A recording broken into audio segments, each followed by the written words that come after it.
When you look at the stalk, what do you see? I see a way up and a way down. It's good to be back.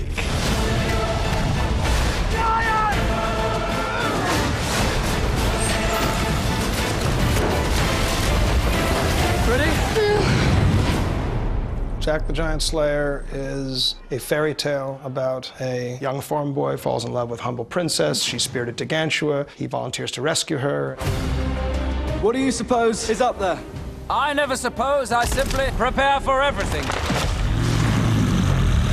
It's a big production, you know. Today we're on blue screen set, but mainly we've been shooting in forests and fields and cathedrals.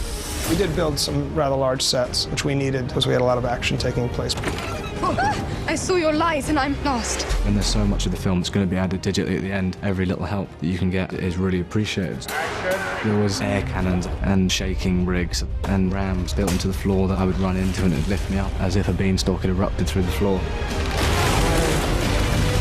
It's been awesome. God, I love anything to do with it. Just a bit of mayhem on the set. So what we see behind us is the base of the beanstalk, but it's not all there because digitally it'll be extended. It'll become a great big mass of tendrils going up. You need to build part of the stalk so people can interact with it and be on it and then enhance it through visual effects. It was scaffolding, plywood, then plaster. You look up at it, you think that's a long way up. You know, I wouldn't want to climb up there.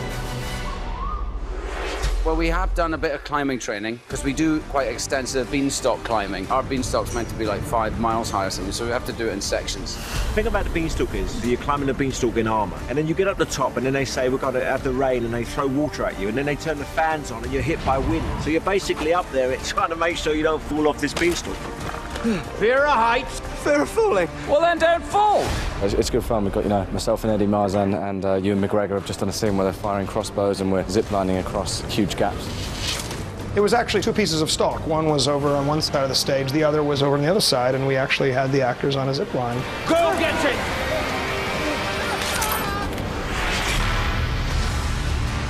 This is a set of the edge of Gantua. We've taken basically a hillside here in Bourne Wood, and we've built a large cliffside with the top of a giant gargoyle. When you first enter it, it looks like this. But once the giants appear, the scale completely changes. What are trees to us or toothpicks to them? The most important thing was to establish to the design team it was an ancient world. The giants had a primitive mentality, so we built big areas. The kitchen set where you're running around picking up giant knives and running across a kitchen table. So those sets are lots of fun to film on. Jack, you're here. I had this, Jack.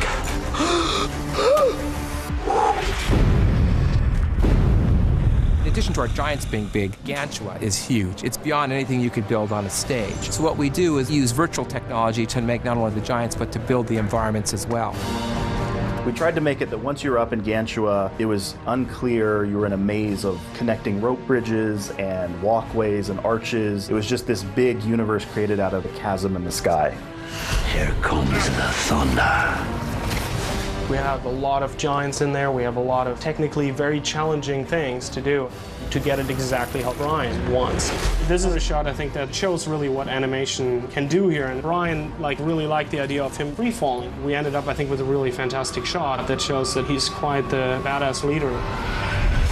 Technology is quite overwhelming at times. But that being said, we've finished putting the giants on and everything. It'll be very exciting to see. Line it up! All the sets that have been built are incredible. They're so realistic and shoot just beautifully on film. Because of the scope and nature of it, because of the giants, this film is one that should be seen in a 3D theater. Let's cut a few of them down to size, shall we? That worked out better than I expected.